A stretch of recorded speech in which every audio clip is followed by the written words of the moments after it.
So some of you may remember my first ever response video I made on this channel is to this guy named SK, who was making a video saying Spider-Man PS4 was bad or something. Now this goofball is back at it again, making another video on Spider-Man No Way Home. He also made a video on Spider-Man Edge of Time, but like we all know that story is perfect. It was literally written by Peter David. How could it be bad? And Tom Holland's Spider-Man, it was said by Stan Lee that he's a great Spider-Man, so like I don't know how No Way Home could be bad either. Anyways, I hope you guys enjoy this response video. If you do enjoy it, you know, consider becoming a YouTube channel member, supporting your boy on Patreon. Appreciate y'all for watching, and yeah. Let's begin. I know Spider-Man No Way Home may be a little hard for people to criticize for obvious reasons. I get it. The return of Tobey and Andrew is undeniably cool. The actors are doing great. The score is spectacular. So much really cool stuff in the movie, but I feel there's lots of critical areas of improvement that would have benefited from redrafting the script some more, because this movie does have strong potential beneath its many flaws. Let's talk about them. No, the movie is perfect. It's not perfect. It is perfect. Sandman's character is a mess in this movie. His morals are inconsistent. Do you know Okay, what? it's not flawless. His plan contradicts his motivations, and he's a strange choice for this movie because the theme of this movie is second chances. That doesn't work. No, but I don't understand what you're arguing. Sandman is a reformed villain after Spider-Man 3. He got his second chance. He was forgiven for killing Uncle Ben, and he stopped his destructive path to focus on the little time he had left with his daughter. Why would a reformed villain be fitting for a movie that's about giving villains second chances? My counter is that you have a stupid reading of the game. Venom would have been the perfect choice, especially since Eddie Brock is representative of how redemption can transform a person, and people invest in his character because of this. Do you know what always cheers me up in the morning? Sausages and brains. I say either. The sooner we go home. Sandman says this, yet he leaves Peter behind after the villains start to retaliate, and then sides with the villains at the end anyway. Why? He's arrogant. That'd be the perfect thing to do, right? Because there'd be nothing he could do. Sandman is completely assassinated.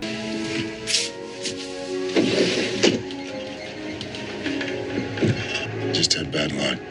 Next up, we have the Lizard. The Lizard believes that he may be one of the dead villains in his world. How that happens is that he ends up fighting Spider-Man, and the details behind that aren't set in stone because Electro never answers him. However, the Lizard knows that these deaths don't just occur for the sake of it. They happen for practical reasons. Green Goblin died because he was impaled by his own glider in combat. Doc Ock died because he drowned in the river with his machine. Electro died because he took in too much energy and blew up. So from the Lizard's perspective, something relating to his fight with Spider-Man led to his death. The scam was that your mom didn't go gulp.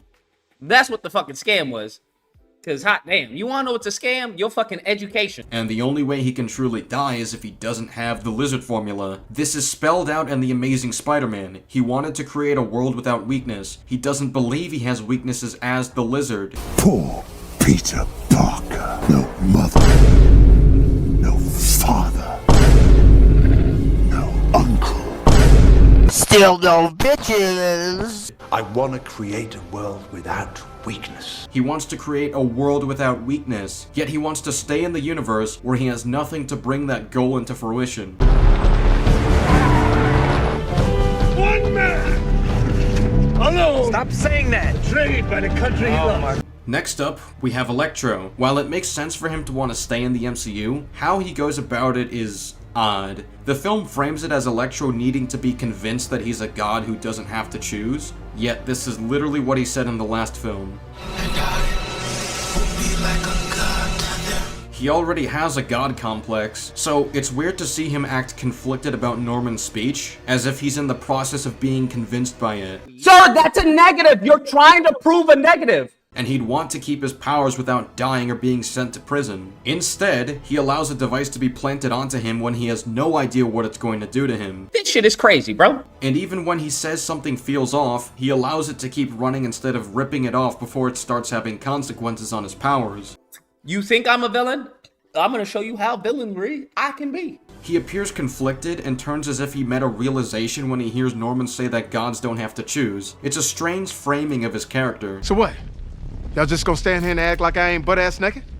I am. It would be nice to see Max trying to stall Peter, or even talk him out of it in some way. Perhaps even lie to him and act like he plans to use his powers to be better, just like Spider-Man does. This isn't out of character for Max to do when he's desperate for a result. He lied to Gwen about how his birthday was going to be celebrated when he was caught off guard. He came up with a pretty believable lie that he had friends who made a flyer for him, and that he had a party with lots of celebrities. Where's the lie? Anybody who wants to talk about you caping so bad, tell me where's the lie. You can't. Where's the lie? What did I just say that wasn't true? Everything I said has been backed up. It's facts. You tell me where I lied. You tell me where I lied. I'll give you fucking, I'll super chat you or give you a Venmo account or a Cash App. I'll cash up you some money. Nothing I just fucking said was a lie. Not a damn thing. Now, you can have a dick up your ass, and that's your choice. But even worse, when he decides to take more extreme measures and retaliate, he decides to leave instead of forcing Peter to give up the location of the box. By leaving, he gave Peter a better chance of reaching MJ and telling her to push the button. I don't even think, listen, I don't even think you have black friends, my friend. I think you have nothing but white friends, okay? When instead it would have made more sense for him to stay there, force Peter to give up the location of the box, maybe even use Aunt May as leverage. I have no idea why leaving is his reaction. Listen. People are starting to keep asking me, am I back? They keep asking me if I'm back. I haven't given them an answer yet. But I'm starting to think, yeah, I'm back. No, Lucas is back. No, motherfucking Lucas is back. I don't think you want to see that. I really don't think you want to see him. I don't think you want to see that man. That man's been locked up. Locked up. They won't let me out. He's been locked up. Over in the, get away. Let him just. Doc Ock is next. To his credit, he starts acting very much like Doc Ock in Spider-Man 2. Alfred Molina still has it, and his character is behaving like he would at first. I do, however, think it's strange that this film acts as if Otto would immediately become a good guy after the inhibitor chip gets fixed. It makes it seem like Otto has no agency in any of his decisions, and it was solely just the arms. That's not the case. Otto still needed to be radicalized into his beliefs. While his inhibitor chip was destroyed for a while in Spider-Man 2, the arms needed to argue with Otto on what to do about his machine. If Otto truly had no agency and was just being controlled, he wouldn't put up any argument with the arms. Doc Ock doesn't want to destroy the city. Because he fucking said it in the... No, okay, listen, you need to calm the fuck down, my guy. But he says this in the first half, right? The first time where it goes awry. I don't know what you're laughing about. Okay. Your arguments are so shit, Lucas.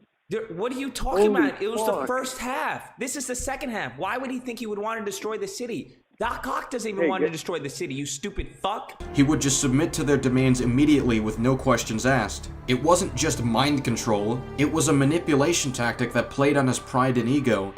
I'm done listening to you, my dude. Go suck a fucking cock, alright? You sound like you already have one in your mouth, giggling like a fucking schoolgirl. He had to form an ideology before actually doing what the arms wanted. Yet in No Way Home, it gets dropped entirely just because the inhibitor chip was fixed. Are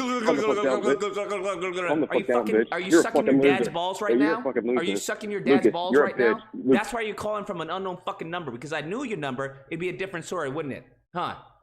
You sucking your balls right now? Yeah? Fucking, what a fucking...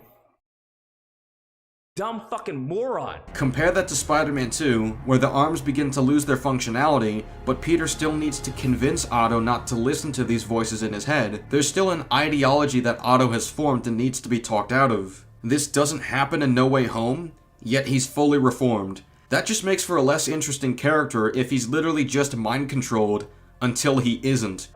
He goes and make a stupid argument just to get under my skin, and then calls me stupid for pointing out the stupidity of his argument. Why the fuck would Doc Ock care if he called the police? But even after Doc Ock is reformed, he's still out of character. He offers to help wherever he can, yet he leaves Aunt May and Peter to suffer or die at the hands of the villains. He just runs off instead of seeking an opportunity to help. I'm not sure. No. Hold on. That woman, she was going to commit suicide anyway. She wasted his time. That she wanted to bitch out of it and act like a coward. If you make a decision, right, to do something and then you back out of it, you're a coward. And if the villains manage to force Peter to give up the location of the box and therefore destroy it, which he should know is what they want, that just leaves Doc Ock no way back to his universe. Yes, listen to me. We can end this right now. We can end this right now. I am just as quote-unquote evil as Homelander. 100%. Which means he can't be there to help his Spider-Man take down the machine and save the world. That's two major reasons he's out of character for that alone. Doc Ock is assassinated as well. Like, what are you talking about? It's such a stupid argument. And then you want to be upset at me for calling out you for a stupid argument. Like, what? So stupid. And then giggle like a fucking schoolgirl. Like he's getting fingered for the first time. I've recently noticed this while I was editing, and it was so significant that I felt it was worth adding. 773, you're on the line. What is your disagreement? Doc Ock is actively against Doctor Strange sending him home. And then what?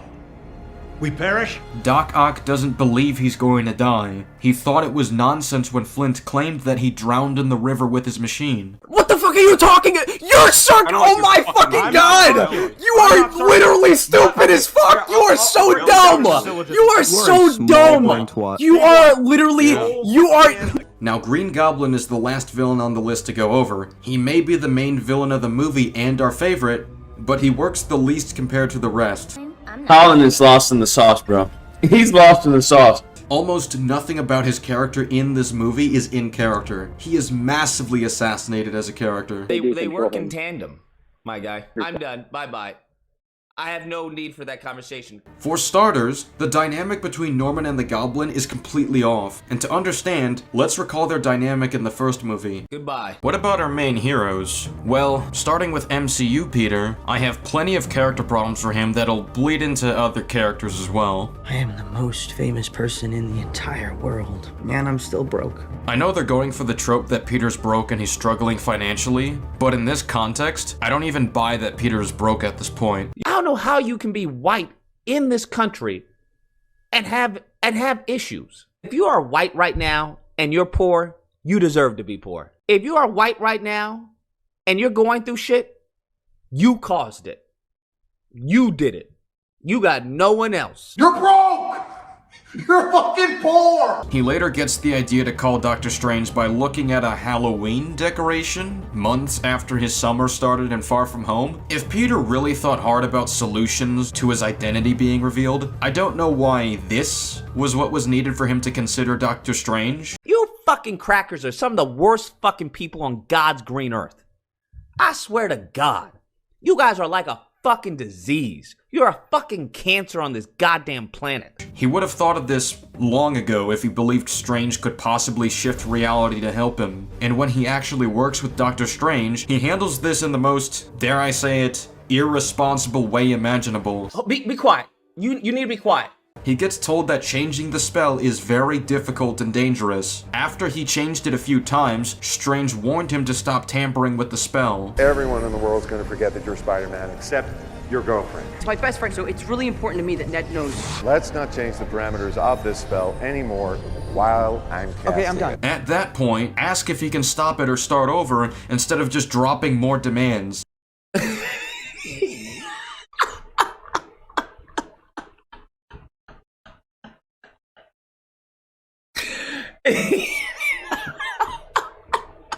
Peter is also a really bad hero in this movie. He saves this family, and instead of bringing them on the ground where it's further away from the fight, he decides to bring them onto the same bridge where he's fighting Doc Ock. And not just on the same bridge, he brought them exactly where Otto was walking of all places.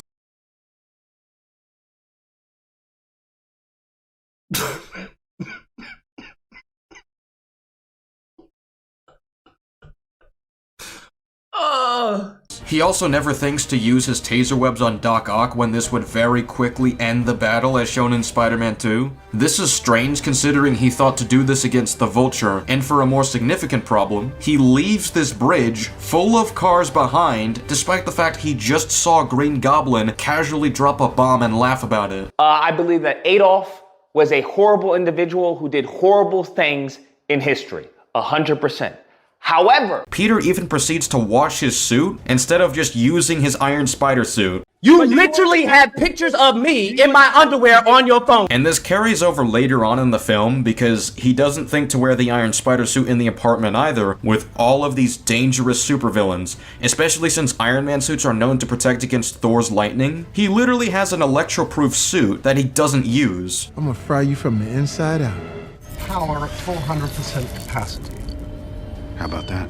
Iron Man's armor can also contend with Thor. He can walk off Thor's hammer being thrown into him. Iron Man armor can literally walk off tank shell hits. If Norman were to attack him, his punches would be much easier to tank. It hurts! Peter eventually reaches the Green Goblin because he wandered into Feast. From his perspective, Norman is actually an innocent man who only behaves violently because of a mental condition he has. He very clearly is suffering and in distress as a result of it. Peter sees this and doesn't consider this his problem, and thinks it's better if the villains just get sent home without curing any of their mental or physical problems. They all have their own mental or physical issues. This isn't my problem. I gotta know, what's your MO? What gets you out of that twin bed in the morning? When you can do the things that I can, but you don't, and then the bad things happen, they happen because of you. Based on this line, I assumed that Peter already understood the great responsibility message, so the not my problem line comes out of left field. This is something Spider-Man would say before he learns his lesson. My brain is being fucked right now. Whatever's down there. What is happening? Not years after he did. If he does have the technology to help out Norman and the other villains, I don't see why he wouldn't. By this point in the film, he doesn't know they'll die if they go home. So from Peter's perspective, if Norman is just sent home without reversing any of his conditions, he'll just start acting violently at random. Sir, that's a negative. You're trying to prove a negative. If Electro is sent home without reversing any of his conditions, he'll just go back to attacking people with electricity. If Doc Ock is sent home without reversing his conditions, he'll do exactly what he did on the bridge. If Lizard is sent home without reversing any of his conditions, he'll start attacking people at random. The only character he can reasonably believe would be harmless is Sandman. What the fuck are we talking about? Fire all of them niggas. Clean house. Fucking garbage ass team. And because of his experiences in Homecoming, he already knows how traumatic and awful it can be for a child to live with their parent being a supervillain. So instead of stopping Norman from going on this path and potentially damaging his son in the process, Peter wasn't planning to do anything about it. His dad or his mom is black. Whether or not he chooses to admit it or identify as such, those are neck nostrils. I know them. Okay? I know my own. This is a neck right here. Okay? What did I tell you? Call me hard RR, the hard R. What did I tell you, bro? It's easy. It's easy to spot these Sambos. As for the final issue I have, MCU Peter's big sacrifice at the end was largely unnecessary, and it deals quite some damage to his character. I first want to make it clear that Peter didn't have to make everyone forget Peter Parker. He could have made them all forget Spider-Man. So, I think the world is gonna end. That's what I think. I think the world is going to be ending soon. I don't know how soon, I can't give you any dates, but that is my belief thus far. This movie was dog shit. This movie was so bad, I would probably see The Last Jedi before I see this again.